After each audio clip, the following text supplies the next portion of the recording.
So the CEO, the former CEO and president of Essence Festival, has stepped down from her position because of health purposes or health reasons or whatever. Since 2021, Caroline Wanga has been the CEO of Essence. And as you know, every year there is the Essence Festival in New Orleans. Essence, like Ebony, was founded as a lifestyle magazine catered towards Black American women.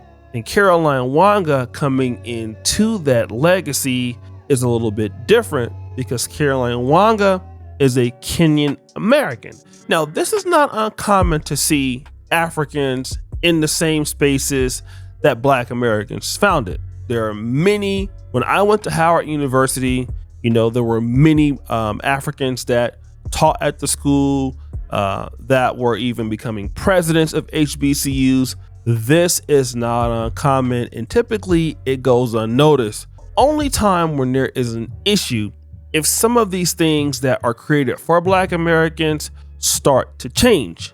And we saw that this year in 2025 with the Essence Festival. There were a few changes that really caught the attention of Black Americans. It makes me cringe. Someone put up a video of the Essence Fest CEO, or the person who runs Essence Fest now, whatever her damn title is. She is a disrespectful ass. She gets up there and she says, the return of the originals. Baby, you are not original. You are not original. You are from the people of Africa and North Africa. You have now come over here and made us a commodity to be sold. This is a really strong argument that we continue to hear from a lot of Black Americans. Now, as you know, Richelieu Dennis, who's a Liberian, bought Essence magazine from Time. And of course, everything was everything. It was okay until all of a sudden we saw a lot more African diasporan in Essence Festival. Now, this was a big deal because Essence Festival is located in New Orleans with a lot of Black American heritage there. And now Richelieu Dennis from Essence, I believe what he was trying to do is to basically broaden the Essence Festival so that it becomes more appealing to a lot of the African diaspora that's in America. You have a lot of Nigerians, a lot of Caribbeans. So what he was trying to do was turn the Essence Festival into more of a Pan-African situation instead of keeping it Black American. And Caroline Wanga, who was the CEO, was on board with this as well. But this came under a lot of scrutiny. You cannot colonize our culture. And as a Black person that shares the same melanin, because melanated people are treated differently all across the world, no matter what the ethnicity is. You have decided to take a page out of colonizing people that have already been colonized over and over and over and over and over and over and over again. So what you see here is the young lady saying, listen, we're not the same, although you're trying to make this the same. And again, Caroline Wanga, as the CEO, took a lot of heat from this. But then another partition of this argument came about. And what was this whole jollof rice versus jambalaya? Why the versus? Because you're acknowledging that we're different. You're acknowledging that we're different, just with that being a part of the festivities. I love everybody, but we are not the same ethnic group. We don't share the same struggles, the same values in the same ways.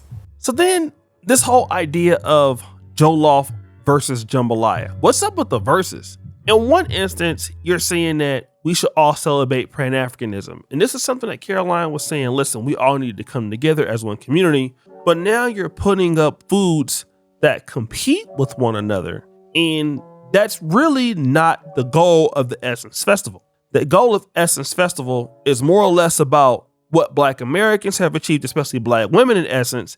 And so in the city of New Orleans, there's our own Cajun dishes. Obviously, gumbo, Jambalaya and things like that. So what is the necessity to be comparing these things? And so that became the argument. And Caroline Wanga and many other people didn't just face criticism for trying to Africanize Essence Festival. They faced criticism for the whole situation with Target as a title sponsor. Now, if you guys understand what happened with Target, you know that a lot of Black Americans were shopping at Target, and then Target canceled their DEI program. This is interesting because Caroline Wanga spent a lot of time at Target before she came to Essence, and then when she took over in 2021, she came to Essence as CEO. But as soon as 2022 came, Target signed, I believe, a 7-year deal to support Essence Festival.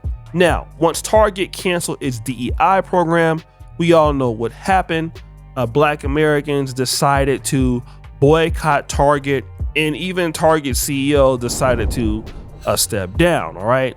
And so what happened was Essence Festival had Target there and were hiring Black content creators to basically support the Target pop-up shop at Essence Festival. But then this happened. But I recently saw a post from a content creator that's going to Essence Fest, a Black creator that said, yeah, I'm going through Essence Fest through Target, and actually invited their audience to come see them at Target's activation. While the people who are spearheading the Target boycott have told people, hey, if you're going to Essence Fest, because we know that they're a major sponsor for the festival, please avoid the Target booth at all costs. Now, this was very offensive to a lot of folks in the Black community. Now let me just say this. They already signed this contract with Target before the strike happened.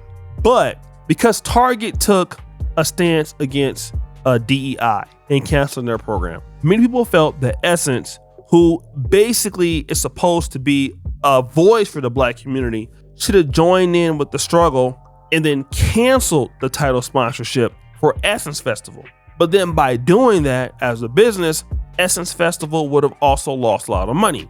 Now, again, remember Essence Festival this year, they had a lack of vendors, and that could have been because of the Africanization of Essence Festival. But even before then, they were trying to downsize it and they were having financial problems. So to cancel Target would have been a financial disaster. And so they just couldn't do it because Target canceled DEI. But again, to many folks in the Black community, this was a sellout tactic, okay? Knowing how Black people felt about Target, Essence Festival should have joined in and said no, and they didn't. And a lot of this was blamed on Caroline Wanga because she's the direct connection between Target, because she worked for them for so many years in the DEI program. This is another way to say, okay, we have Caroline Wanga, who's not Black American, and you're African. Then when Target closes their DEI situation and you come over to Essence, you don't care about Black Americans anymore. All you care about is the money. And that's how a lot of folks took it. But then again, we found out some new information that just hit not too long ago, maybe less than a day ago, or a few hours ago rather, that Caroline Wanga will no longer be the CEO over at Essence. On August 25th, 2025, Essence Ventures today announced that Caroline Wanga, who has been on health leave since September 2024, has made the decision to not return to her position as president and CEO Essence Ventures. We are profoundly grateful to Caroline for her leadership, vision, and unwavering advocacy of Black women and Black culture, says Richelieu Dennis. This is what was said. However, the comments on the Instagram, on its own site, were not as favorable. Here we have this person saying, this is great. Now they have the opportunity to get it back right. This individual says, bye, hoping Essence will move forward. Essence, which it was founded, centering Black America and also the diaspora. Now, again, this person doesn't have a problem with the diaspora being included, but there shouldn't be a parity with the diaspora. And I believe this is correct. Now I'm going to substantiate what I'm saying by putting this clip out there. This is not separatism. This is just right versus wrong. I can't go to Kenya and do this. I can't go to Nigeria and do this. I can't go to Uganda and do this. I can't go anywhere and do this because you guys feel very strongly about your culture just as we do. Now, as you guys know, your boy Oshay Duke Jackson, I live in Uganda, and I can tell you that this lady is 100% correct. She's saying, listen, I am not able to go to Uganda, Kenya, or Nigeria and change anything about a cultural festival or cultural identities that Africans have. It's just not going to happen. They won't let you do it. Jamaicans won't let you do it either. Okay. And so this should also be the concern, even if, I understand Richelieu Dennis owns Essence, which is a Black American situation. But even if as a Black American, and I own the Pan-African dating show, which operates here in Uganda, and when we have speed dating events and we have certain ideologies, it's very Ugandan. It's culturally very, very similar to what people can find in East Africa. There's not a whole lot of Black American tonality inside of the Pan-African dating show, right? It's because it's relative to where we are in this particular marketplace. So we must respect the marketplace in which we're at. And this is the exact thing that this lady was talking about. That even though they own it, they should respect the fact that, hey, this is a Black American thing and you should keep it a Black American thing. But again, then the comments continued. She worked for Target and thinks people won't see the connection. She'd be ashamed and blaming her health is crazy. What was her diagnosis? Amnesia. Now, again, this is also another situation here. Like, people were saying, look, you're only saying that your health is an issue because Essence Festival flopped and you took all of this particular criticism, and now you're just leaving because you don't want to face the music that you failed. Alicia says a lot of our diaspora brothers and sisters are being hit with cognitive dissonance. I don't think they realized they were offending some of us. They didn't anticipate the vitriol.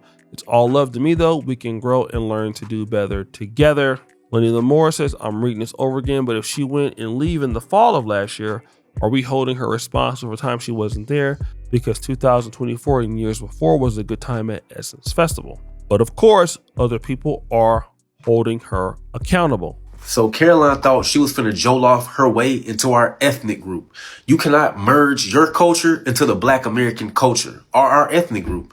Delineation is here and we ain't going for none of that. Black Americans, we have our own unique, rich culture. We are our own specific ethnic group. You cannot force us to merge cultures. It will never work. So Caroline, I wish you well, but you gots to go. You gots to go.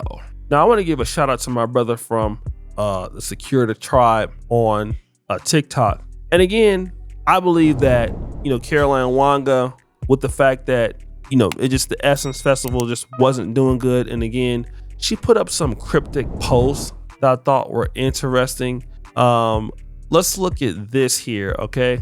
I encourage debate and discussion within aforementioned guardrails, absent of sensationalized slander without proof, lies without legal defense, and character concoctions that give way to conviction and correction. Some have, with full knowledge, been demonstrating unsubstantiated behavior undermining that reflect an inability to defend feedback without backfeeding truth. The defamation and disparagement smoke that accompanies correlating the uncorrelated, but anyone should want. Take heed. So all of that word jabber, basically, she felt some kind of way because people were defaming her and disparaging her, and it was just too much. So what it looks like is basically people didn't like the fact that she was saying that she was the original people were here. People got taken aback by that comment. And so basically she stepped down. And I believe it's not because she's been sick for that time.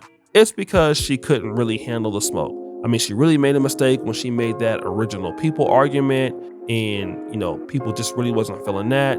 And then with the pushback from the hashtag FBA movement, it really just wasn't a whole lot of future with her at Essence. I hope that her next career is successful and that her health also continues to grow and get better. So guys, what do you think? It's your boy Oshay Jackson back at it again with another episode of the Celebrity Junk. I appreciate you for all that you do. Subscribe to the bell. We're out.